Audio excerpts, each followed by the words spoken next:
I mean, if you're watching this like 30 years in the future, I might be dead. So sorry about that. I probably won't respond.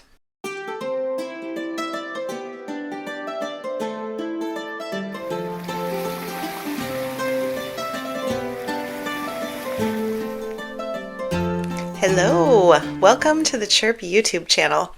My name is Christy and I am your friendly online speech-language pathologist and specialist in children's communication development, which includes behavior, because behavior is one type of communication. Communication is so important that I have based my whole career around it.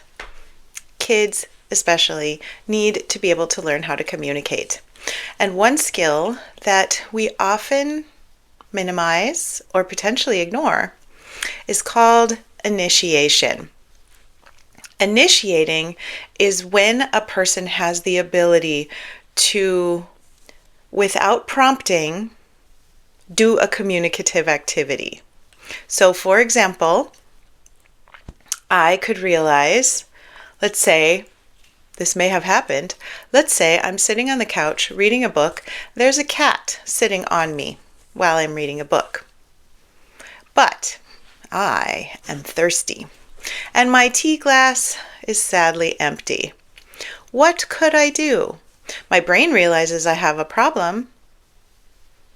And naturally, I might say to my husband, "Excuse me, honey, would you be willing to please fill my tea glass for me? I have a cat on the lap." And of course, he would do that for me and has done that for me, and I would do that and have done that for him, because we cannot disturb the cats if they're being so cute and cuddly. That is initiation on my part. What would not be initiation is if my husband walked by, said, "Oh dear, you have a cat on your lap and your tea glass is empty. Would you like me to get you some more tea?" In that situation, I had no ability to initiate a request because he did it for me. And therefore, I did not get to practice my initiation skills. We want children to be able to learn this skill because, number one, it is actually very difficult for most children with communication disorders, especially those with autism spectrum disorders, to initiate. And number two, we want them to do it because it's very important for independence. Independent functioning requires that we be able to initiate communication. One of the reasons why kids don't learn this appropriately is because we, their communication partners, ask too many questions. I talk about this quite a bit. Stop asking so many questions. We do not need to be asking so many questions all the time. Kids need to be able to initiate. They need to be able to comment. We should not be prompting them all the time by asking them questions. Being prompted too often leads to a child who is unable to initiate. I might have a little tantrum here, but there are some styles of therapy in which the therapy involved is an adult asking a child a set of questions, and the child is expected to respond to these questions more and more appropriately over time. And this is how they measure improvement. This is not treatment for autism. In my opinion, this is a practice worthy of a lawsuit. However, this practice is so popular that many state governments in the United States pay for this style of treatment. I'll put more links down below about that, about why it is terrible for children. Initiation is one of the main reasons for that. Children do not initiate if they are not required to initiate. And it is a skill that most children, especially those with autism, need to practice.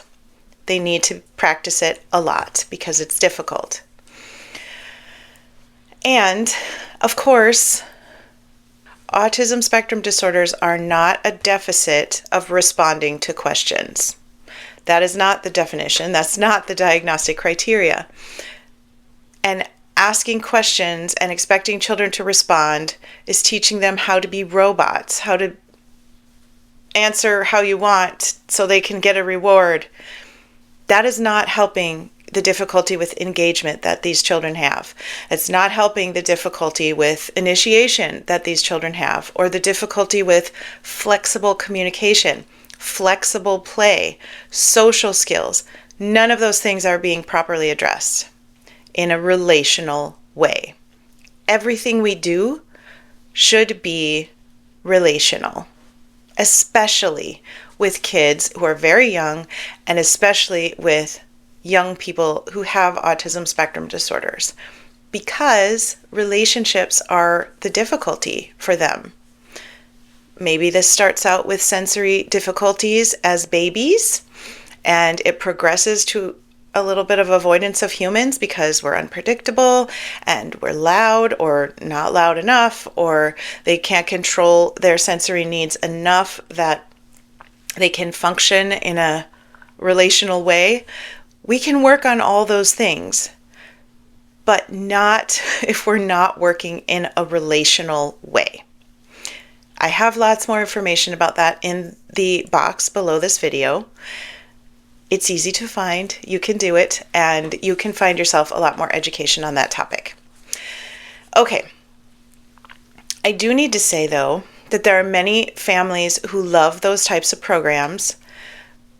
I believe because they don't understand the negatives and they overestimate how successful those programs are, because it feels very easy to measure.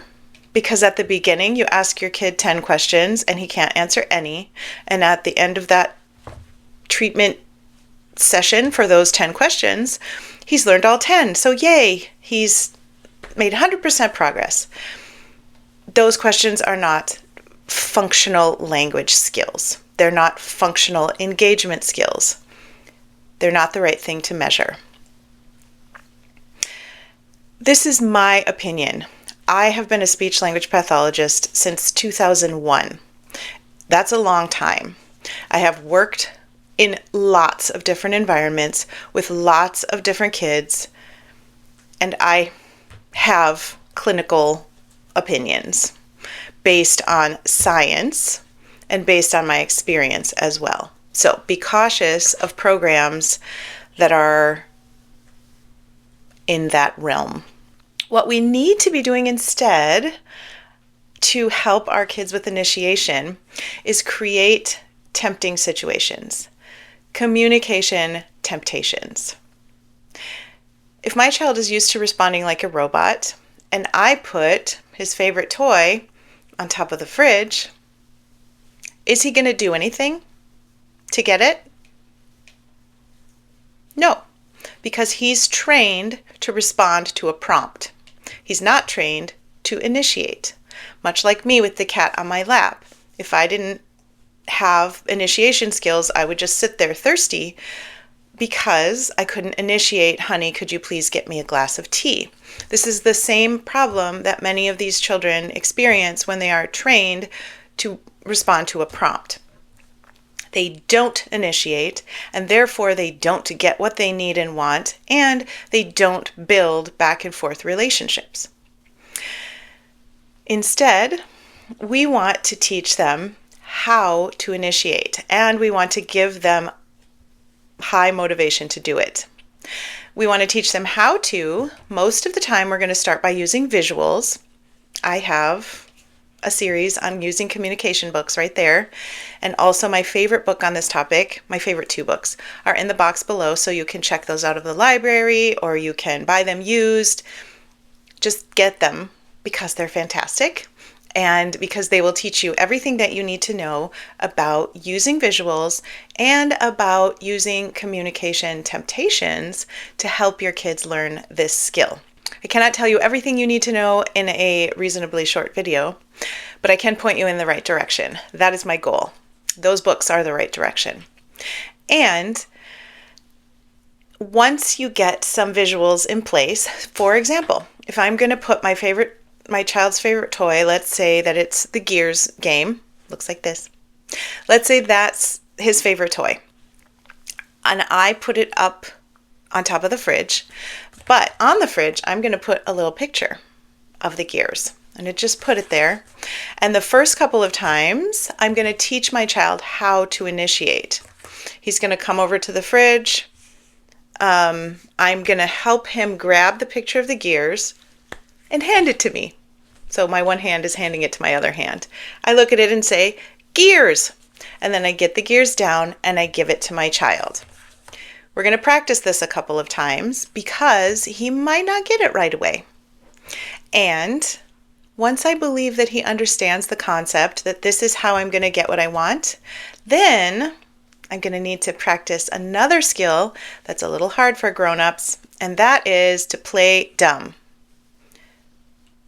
Have you done this lately? Because it's hard. It can be kind of fun because it can be kind of like a game, but it also can be hard because we want so much to help kids succeed that sometimes we do it for them, when really we should be standing back to wait and pretending we don't understand. So if my child, after we've trained on using the visual picture a little bit to request the Gears that are on top of the fridge, then when my child goes over to the fridge, I'm just going to stand there with a look of excited expectation. Do I look excitedly expectant? That's how I feel.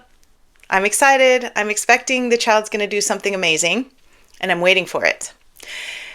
And if my child doesn't do anything, I'm going to keep waiting. I'm going to wait 30 seconds. I'm going to wait a minute. And then maybe my child goes, And I'm going to say, I don't understand. And I'm going to wait more.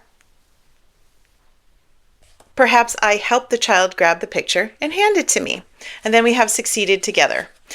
Sometimes it is necessary to continue that assistance for some period of time so that the child gets in the habit of requesting using a way that you can understand if your child's not verbal. In fact, your child walking over to the fridge is initiation. It's not the kind of initiation that you wanted, and it's not the kind of initiation that anyone else would understand, which is kind of what we're going for. Universal initiation, but it's a start. And so we want to accept that. We want to pay attention when our child gets even the littlest bit close to the kind of initiation that would start a communication circle. And then we want to support so that the child can move to the next step of initiation, which is using the picture. And then after that, it would be pairing the picture with the word, Gears, Gears. And then the child is becoming more successful at being communicative, showing initiative, and using verbal language, which is not vitally important for communication, but which is helpful because you almost always have your voice with you when you go out and about, and you might not always have the right picture to say what you need. That is the story of initiation. It's very important.